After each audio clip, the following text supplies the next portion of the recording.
Assalamualaikum warahmatullahi wabarakatuh. Bagaimana keadaan kalian semua? Semoga dalam keadaan sehat walafiat serta mendapatkan perlindungan oleh Allah Subhanahu wa taala. Baiklah, pelajaran kita hari ini kelas 6, yakni pada pelajaran ketiga tentang sejarah Sunan Giri.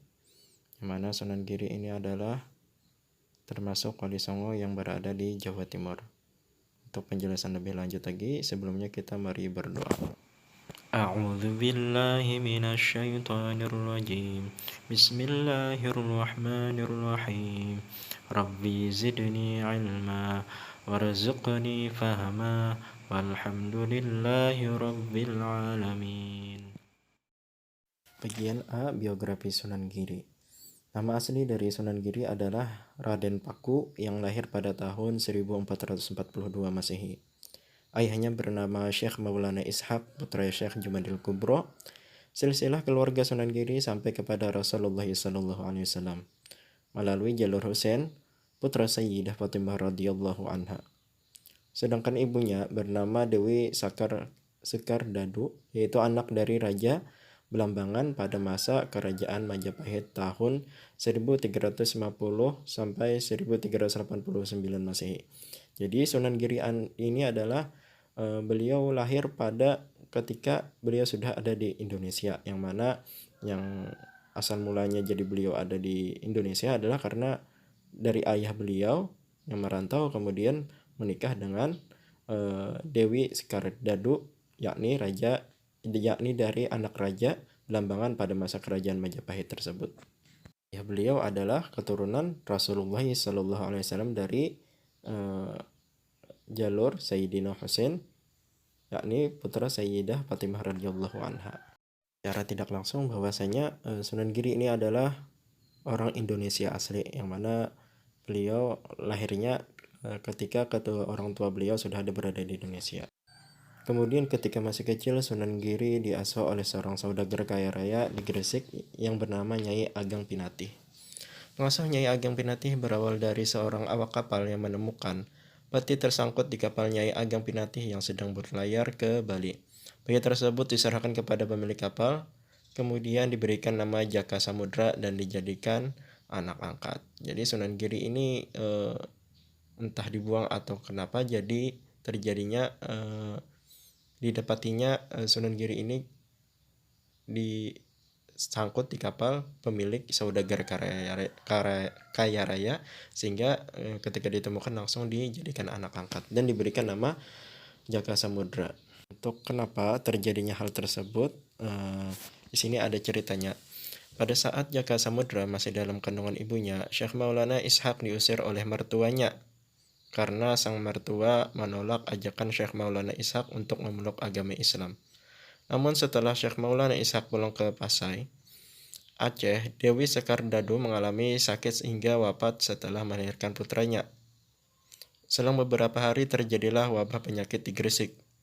Raja Belambangan memerintahkan agar bayi, yakni cucunya sendiri, dibuang ke laut karena dianggap mendatangkan bencana. Pada akhirnya ditemukan oleh Nyai Ageng Pinatih. Nah, inilah sebab kenapa terjadinya penemuan Sunan Giri ketika masih bayi yang nyangkut di kapal Nyai Ageng Pinatih, yang mana asal mulanya bahwasanya kakek Sunan Giri sendiri, yakni dari kakek jalur dari ibunya, yakni Raja Belambangan, beliau menganggap bahwa Sunan Giri ini adalah membawa sial, sehingga karena beranggapan hal tersebut, maka kakeknya Sunan Giri yang dari jalur ibunya, yakni si Raja Belambangan, memerintahkan agar si bayi ini, yakni Sunan Giri, agar dibuang agar wabah yang ada di Gresik hilang. Dan kemudian ditemukan oleh Nyai Ageng Pinatih. Ketika berusia 7 tahun, Jaka Samudra dititipkan ke pesantren Ampel Denta. Nama Jaka Samudra diganti menjadi Raden Paku oleh Sunan Ampel.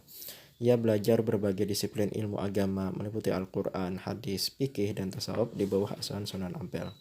Karena kecerdasannya menyerap ilmu yang disampaikan, Raden Paku diberikan gelar Maulana Ainul Yakin, yakni kepercayaan yang sangat meyakinkan, atau keyakinan yang sangat nyata. Maksudnya keyakinan yang sangat nyata bahwasanya Sunan Ampel dapat menyerap ilmu sangat sangat cepat, sehingga apa yang disampaikan Sunan Giri atau Raden Paku sendiri adalah sesuatu yang meyakinkan, yakni ilmu yang tanpa diragukan, karena dari kepintaran beliau sendiri. Beberapa tahun mengenyam pendidikan di pesantren, Raden Paku berangkat ke Tanah Suci Mekah bersama Raden Magnum Ibrahim, yakni putra Sunan Ampel. Saat kembali dari Tanah Suci melewati Aceh, mereka berdua menemui Syekh Maulana Ishaq, yakni ayah Raden Paku. Kemudian disarankan untuk memperdalam ilmu agama terlebih dahulu. Setelah beberapa tahun belajar bersama Syekh Maulana Ishaq, mereka berdua disarankan kembali ke Jawa untuk mengabdi ke masyarakat. Jadi setelah di pesantren, Sunan Giri ini berangkat ke Kota Suci Makkah bersama Raden Magnum Ibrahim, yakni putra Sunan Ampel.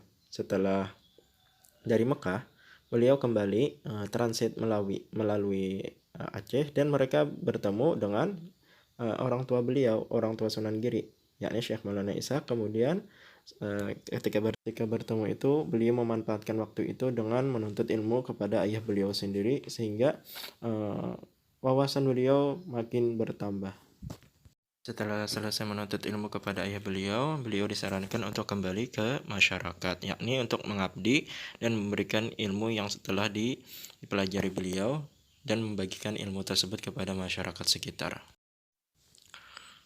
Raden Paku dan Raden Magnum Ibrahim pulang ke Gresik bersama dua orang abdi, yaitu Syekh Koja dan Syekh Grigis, dengan membawa pesan Syekh Maulana Ishaq agar kelak Raden Paku mencari tempat yang jenis tanahnya sama dengan tanah yang diberikan sang ayah. Raden Paku menikah dengan Dewi Murtasiyah, putri Sunan Ampel, sehingga hubungannya dengan sang guru tidak sebatas santri dan kiai, melainkan hubungan antara menantu dan mertua. Jadi ketika sampai di kampung halaman, Sunan Gresik menikah dengan putri Sunan Ampel, yang mana sehingga hubungan Sunan Giri sama dengan Sunan Ampel makin dekat dan makin akrab. Kemudian beliau ketika pulang kampung halaman, beliau mencari tanah yang jenis tanahnya sama dengan tanah yang diberikan sang ayah. Sebelum membangun pesantren, Sunan Giri melakukan usaha-usaha dagang milik ibu angkatnya Nyai Ageng Pinati. Ekspedisi perdagangan ia lakukan tidak hanya di wilayah Jawa, melainkan ke daerah-daerah lain seperti Makassar. Ia langsung mendakwah Islam sambil berdagang sampai akhirnya memutuskan untuk mendirikan pesantren. Jadi ketika Sunan Giri sudah datang ke kampung halaman, beliau sebelum berdakwah beliau melakukan dagang atau memiliki usaha, yakni usaha dari ibu angkatnya Nyai Ageng Pinati. Dan berdagangnya itu tidak hanya di Pulau Jawa tetapi di pulau-pulau lain seperti di Makassar. Setelah itu ketika berdagang beliau sambil berdakwah, sehingga saking lamanya Sunan Giri jalankan sehingga masyarakat sangat menerima, dan beliau memutuskan untuk mendirikan pesantren agar dakwah beliau lebih intens atau lebih fokus lagi dalam berdakwah Islamnya. Pendirian pesantren Sunan Giri Kedaton bermula dari munajatnya selama 40 hari, hingga teringat pesan ayahnya ketika bertemu di Pasai, Aceh, akhirnya menemukan jenis tanah yang sama di sebuah perbukitan pada tahun 1480 Masehi, yang diberikan nama Giri, dalam bahasa Sangsekerta berarti gunung. Seiring perkembangan Islam, Giri Kedaton tumbuh sebagai kota dan pusat pemerintahan sekaligus pusat penyebaran Islam. Jadi, sebab musababnya kenapa pesantren tersebut terbangun, karena Sunan Giri ketika itu bermunajat selama 40 hari, sehingga mendapatkan keingatan bahwasanya ayah beliau ketika berada di Samudra Pasai berpesan bahwasanya harus memiliki tanah yang sama, tanahnya itu jenisnya sama dengan ayahnya. Tanah tersebut berada di gunung. Nah, maka dari itu disebutkanlah tanah tersebut dengan nama Giri, yakni Giri itu dari bahasa Sangsekerta. Pada tahun 1480 Masehi lah beliau membangun pesantren tersebut. Pesantren tersebut yakni atau gunung yang didapati Sunan Giri tersebut, selain fokus untuk penyebaran agama Islam atau pesantren, beliau juga di sana sekaligus masyarakat menjadikan tempat tersebut menjadi perkembangan Islam serta pusat pemerintahan sekaligus penyebaran agama Islam. Jadi di gunung atau tanah yang ditemukan Sunan Giri itu selain pesantren, masyarakat dan Sunan Giri memakai tanah tersebut dengan pusat pemerintahan, yakni atau pusat perkembangan Islam. Kemudian makam Sunan Giri terletak di sebuah bukit di Dusun Kedaton, Desa Giri Gajah, Kabupaten Gresik. Di pintu gapura tertulis tahun 1505 Masehi. Tahun tersebut merupakan tahun pembangunan gapura makam.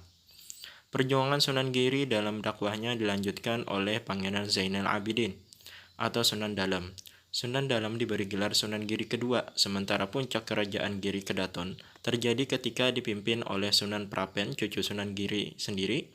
Sunan Prapen berhasil menyebarkan Islam ke berbagai daerah seperti Kutai, Goa, Sumbawa, Bima, Lombok, dan Maluku. Jadi, lambat laun Sunan Giri sudah menemui ajalnya, yakni kembali ke rahmatullah, yang mana beliau dimakamkan di Dusun Kedaton, yakni Desa Giri Gajah, yakni di wilayah tanah yang beliau temukan sendiri. Wafatnya Sunan Giri, perjuangan dalam mengembangkan Islam beliau dilanjutkan oleh Pangeran Zainal Abidin atau Sunan Dalem. Kemudian hal tersebut Zainal Abidin mendapatkan gelar Sunan Giri kedua. Kemudian sementara itu setelah Zainal Abidin wafat, kemudian dilanjutkan oleh cucu Sunan Giri sendiri, yakni Sunan Prapen. Dan di zaman Sunan Prapen inilah penyebaran Islam sangat kuat sampai ke berbagai daerah, yang mana daerah tersebut yang sudah Bapak sebutkan tadi. Di sini kita dapat melihat bahwasanya tanah atau tempat Sunan Giri temukan adalah tempat perkembangan Islam yang sangat pesat, sehingga menjadi tempat kerajaan Sunan Giri sendiri. Sunan Giri wafat pada abad ke-16 dan dimakamkan di sebuah bukit Dusun Kedaton, Desa Giri, Kecamatan Kabumas, Kabupaten Gresik. Yakni makam Sunan Giri ini adalah beliau bermakamkan di tanah beliau sendiri yang beliau temukan sebelumnya. Tersebut memang letaknya di atas bukit Kedaton, Desa Kedaton, Desa Giri. Nah, mungkin sampai di sini saja pelajaran kita hari ini tentang Sunan Gresik, yang mana kita tadi membahas tentang biografi beliau dari lahir hingga beliau wafat. Yang mana kesimpulannya bahwasanya nama Sunan Giri adalah Raden Paku yang lahir pada tahun 1442 Masehi. Ayahnya yang bernama Maulana Ishak, putra Syekh Jumadil Kubro silsilah keluarga Sunan Giri sampai kepada Rasulullah SAW.